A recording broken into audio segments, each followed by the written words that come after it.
Il est 4h17, l'alarme sonne et tu l'éteins. Encore une fois, ton cœur sait que quelque chose de précieux vient de t'échapper. C'est pas seulement une prière, c'est un rendez-vous avec celui qui t'a créé et ce matin, encore, tu l'as manqué. Tu te souviens de ces nuits où le sommeil t'enveloppe comme un manteau trop lourd, collé à la peau, presque collant, qui s'installe sans prévenir et t'emporte avant même que tu aies le temps de formuler une vraie intention. Tu te couches en murmurant à voix basse: «Demain je me lèverai», comme on jure une chose qu'on espère encore croire, et pourtant l'aube arrive, discrète, presque timide, et ton corps reste prisonnier de ce poids doux et traître. Le cœur, lui, se réveille trop tard, avec ce goût amer de regret qui monte dans la gorge, ce sentiment flottant d'avoir manqué quelque chose d'intime, d'avoir laissé passer un rendez-vous que personne d'autre ne peut prendre à ta place. Allah jure par l'aube dans sa parole, par l'aube. Surat al-Fajr, 89 contre 1, il élève ce moment au rang de serment divin, comme si le ciel entier devait s'arrêter un instant pour écouter ce qui se passe dans le silence des hommes. Pourtant pour toi, ce serment semble chaque jour un peu plus lointain, comme une lumière qu'on regarde de loin sans jamais oser s'en approcher. As-tu déjà ressenti ce vide discret qui s'installe dans la journée, ce petit creux invisible qui se loge quelque part entre les pensées, comme si une porte s'était refermée avant même que tu puisses y poser la main? Les anges de la nuit et ceux du jour se rencontrent précisément à ce moment-là, ils se croisent dans un espace que nos yeux ne voient pas, et le prophète Salaslas a dit: «Les anges se relaient parmi vous la nuit et le jour, et ils se rassemblent à la prière de l'aube et à celle de l'après-midi. Puis ceux qui ont passé la nuit avec vous montent et leur Seigneur leur demande: Dans quel état avez-vous laissé mes serviteurs?» Ils répondent: Nous les avons quittés en prière, et nous les avons trouvés en prière, rapporté par Al-Bukhari. Imagine un instant ce dialogue céleste, ces regards angéliques qui se posent sur la terre pendant que tu dors encore, ce rapport qui monte vers le Très-Haut, tandis que ton oreiller garde la trace de ta tête. Le ciel témoigne, les registres s'ouvrent, et toi tu restes allongé, emporté par un sommeil qui n'est plus simplement repos mais absence. Ce n'est pas un oubli anodin, ce n'est pas une petite négligence sans importance. C'est une trace qui s'inscrit quelque part, une ligne blanche dans le livre des anges, un silence là où il aurait pu y avoir une présence. Et pourtant, au milieu de ce constat, quelque chose de plus vaste demeure ouvert. Allah, dans sa miséricorde qui ne se lasse jamais, n'a pas refermé la porte. Il continue d'attendre, nuit après nuit, aube après aube, comme celui qui sait que le cœur de son serviteur peut encore se retourner, peut encore choisir de se lever, peut encore décider que cette lourdeur n'aura pas le dernier mot. Le jour avance sans bruit, les heures glissent les unes après les autres comme de l'eau tiède entre les doigts, tu souris aux gens, tu réponds aux messages, tu travailles, tu parles, tu fais exactement ce que le monde attend de toi, et pourtant quelque chose cloche au fond, une absence sourde qui ne se nomme pas, une protection qui n'est plus là. Le prophète Soulajla m'a dit: celui qui prie le fajir est sous la protection d'Allah. Prends garde, ô fils d'Adam, qu'Allah ne te demande des comptes pour sa protection. Rapporté par Muslim. Sans cette couverture invisible, la journée devient plus fragile, les tentations s'approchent plus facilement, le cœur se distrait plus vite, les pensées s'éparpillent comme des feuilles sèches sous un vent léger. Tu continues à avancer, mais tu sens que quelque chose te manque, comme si tu marchais dehors sans manteau par un matin froid. Et il a aussi dit: les prières les plus lourdes pour les hypocrites sont celles de l'Isha et celles du Fajir. S'ils savaient ce qu'elles contiennent, ils y viendraient même en rampant.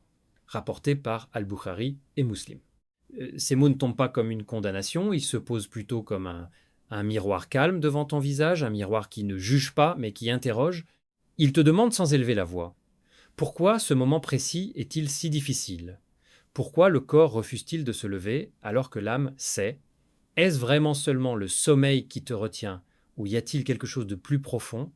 Une fatigue de l'intérieur, une distance qui s'est installée peu à peu entre toi et celui qui ne dort jamais. Parfois, le retard n'est pas seulement physique, il naît d'une âme qui a perdu le goût subtil de se lever pour celui qui veille pendant que tout le monde dort, une âme qui a oublié la douceur de ce premier face à face.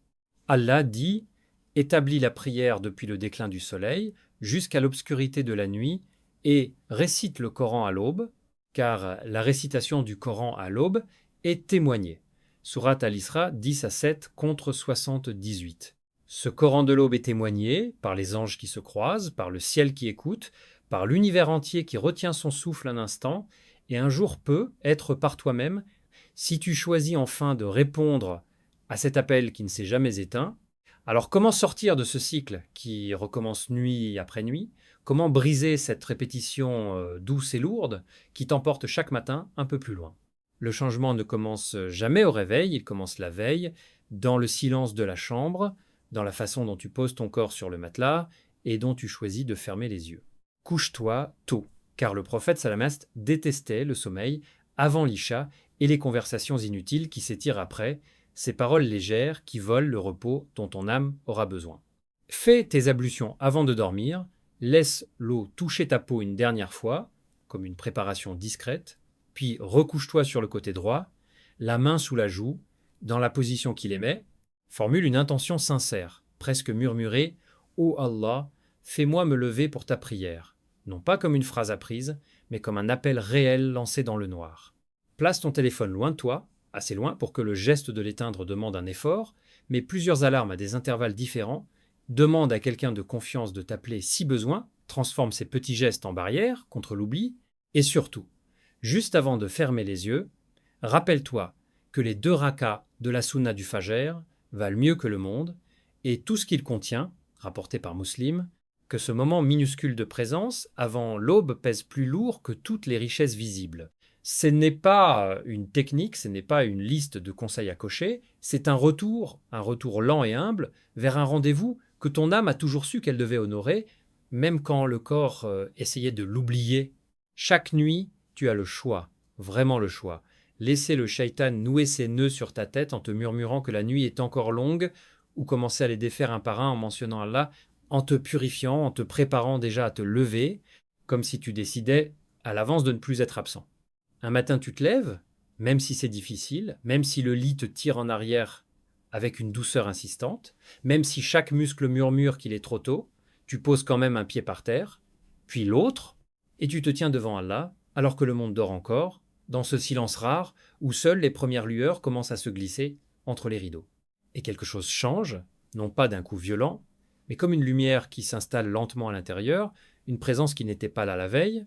Le prophète Salah Salam a dit: celui qui prie les 2 prières fraîches, Fajr et Asr, entrera au paradis, rapporté par Al-Bukhari et Muslim, et aussi celui qui prie le Fajr en groupe, c'est comme s'il avait prié toute la nuit, rapporté par Muslim.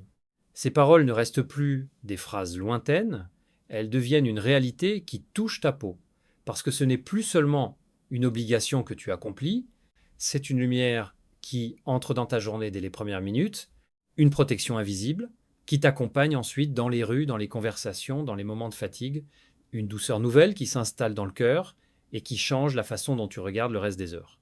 Les jours suivants deviennent plus faciles, non pas parce que le sommeil a soudain disparu ou que le corps a cessé de réclamer son repos, mais parce que l'amour d'Allah a grandi un peu plus chaque fois que tu as choisi de te lever, parce que cette victoire répétée a commencé à transformer la relation que tu entretiens avec toi-même.